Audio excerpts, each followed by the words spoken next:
Баҳодур Усмонов муштани бо таҷриба ва бо истеъдоди меҳан баъди 12 соли интизориҳо дубора нишоне аз чемпионати ҷаҳон барои Тоҷикистон ба армоғон овард. Баҳодур дар қаҳрамонии ҷаҳон ки дар шаҳри Тошканти ҷумҳурияи Ӯзбекистон рӯзи гузашта ба анҷом расид, дар вазни 63,5 кг медали биринҷӣ ба даст овард. пеш аз Баҳодур соли 2012 дастпарвари дигари мураббӣ Мирзо Шамсиёв Анвар Юнусов ба ин дастовар ноил гардида буд.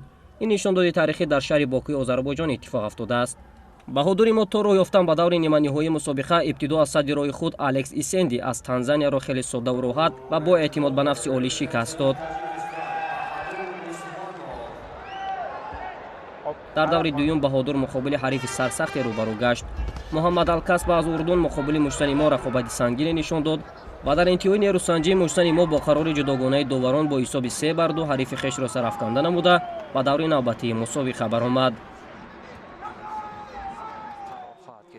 дар даври сеюм Баҳодур Усмонов мебоист бо Нодир Абдулҳақ аз Марокаш дидор бинамояд. муштани мағрибӣ бо сабаби номаълум рӯи ринг набаромад ва Баҳодур Усмонов бошад роҳашро ба даври чоракниҳоии мусобиқаи мазкур ҳамвор намуд. марҳилаи чоракниҳоӣ барои варзишгари мо бениҳоят марҳилаи муҳиме буд, чунки пирӯзӣ дар ин давр барои ӯ нишони чемпионати ҷаҳонро кафолат медод.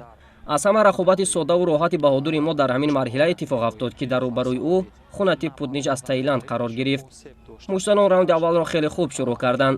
варзишгари кишвари Таиланд таҳти рақами якум баромад мекард ва Баҳодури мо бошад бо ҳаракатҳо ва рақсҳои зебои варзишии худ зарбаҳои муҳками худро ба ҳадаф мерасонд. Баҳодур дар раунди дуюм низ рақобатро ба ҳамин минвол идома дод ва бо ҷебу зарбаҳои мустақими хеш Хунатипи тайландиро дар вазъияти ногувор мегузошт. дар раунди охир муштани боҳмаҳорати мо боз ҳам бо боварӣ зиёд баромад мекард. дар баробари зарбаҳои зиёди мезадааш ба ҳариф имкон намедод ки ба самти ӯ зарбаи нишонрасеро равон бисозад. ҳамин гуна бо дифои охирона ва зарбаҳои рустамона раунди сеюмро низ Баҳодур бо сари баланд ҷамъбаст карду бо ҳисоби 5-0 Хунатип Путничро ба Таиланд равон карду худ ба марҳилаи ниманиҳоии чемпионати ҷаҳон баромад.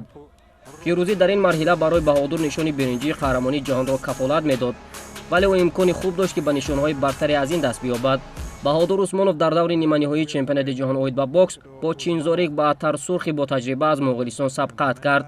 Баъатар Сурхи 31 сола барандаи нишони нуқраи бӯҷиҳои осиёӣ дар соли 2018 ва барандаи нишони нуқра ва биринҷии чемпионати Осиё дар солҳои 2017, 19 ва 22 мебошад. Баҳодур дар ин нерӯсанҷӣ сазоворона баромад кард ва ҳамаи тавоноии хешро барои роҳ ёфтан ба даври дигар қурбон намуд. дар натиҷа бо қарори ҷудогонаи доварон бо ҳисоби 4-1 ғолибият насиби муштани муғул гардид.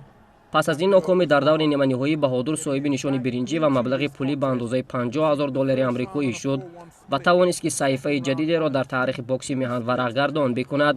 ӯ пас аз 12 сол барои Тоҷикистон дубора медали биринҷии чемпионати ҷаҳон овард. бори дигар ёдовар мешавем ки 12 сол пеш муштани тоҷик Анвар Юнусов дар вазни то 56 кг дар чемпионати ҷаҳон дар шаҳри Бокуи Озарбойҷон бо мағлуб гардидан дар марҳилаи ниманиҳоӣ муқобили муштани кубагӣ соҳиби нишони биринҷӣ шуда буд. ҳамин гуна баъди нишондоди таърихӣ Баҳодур Усмонов ҳамроҳ бо устоди хеш Мирзо Шамсиёв нимаи дуюми рӯзи ҷорӣ ба ватан баргашт. Баҳодурро дар фурудгоҳи байналмилалии шаҳри Душанбе раиси кумитаи кор бо ҷавонон ва варзиши назди ҳукумати ҷумҳурии Тоҷикистон, масъулини Федератсияи бокси меҳан ва хешону пайвандон ӯро бо гулу гулчанбар гарму самимӣ истиқбол гирифтанд. бояд гуфт ки аз 13 намояндаи Тоҷикистон дар қаҳрамонии ҷаҳон танҳо Баҳодур тавонист ки то ба марҳилаи ниманиҳоӣ барояд. Некрӯз Салимов, Асрор Воҳидов ва Давлат Болтаев дар марҳилаи чоракниҳоӣ шикаст хӯрданд. варзишгароне ки дар марҳилаи чоракниҳоии мусобиқа шикаст хӯрданд, ба онҳо аз ҷониби Федератсияи байналмилалии бокс маблағи пулӣ ба андозаи $3,000 амрикоӣ тақдим карда шуд. хеле ба ҳама маълум аст, аз чемпионати ҷаҳон омадаем, 5 та муҳориба доштам, 4-8 дастмоло шудам, охиронгиш хеле ба ҳама маълум аст, 3-2 бохтам. чемпионати ҷаҳон ба сатҳи олӣ гузашт, хеле ки ба ҳама маълум аст, ба сатҳи олӣ гузашт. чанд қабл 12 сол 13 сол буд ки медал ба Тоҷикистон надоромада буд, овардем мо бо ҳамроҳи устодам, бо ҳамроҳи мураббиҳо зборҳои дастаҷамъӣ рафта тайёр шудем. кӯшиш мекунем ки дар мусобиқаи оянда бо азиатские игры мешавад, кӯшиш мекунем ки аз азиатские игры медали тилло биёрем, бозиҳои осиёгӣ медали тилло биёрем. Сборная команда Республики Таджикистан фактически она готова участвовать на всех крупных соревнованиях.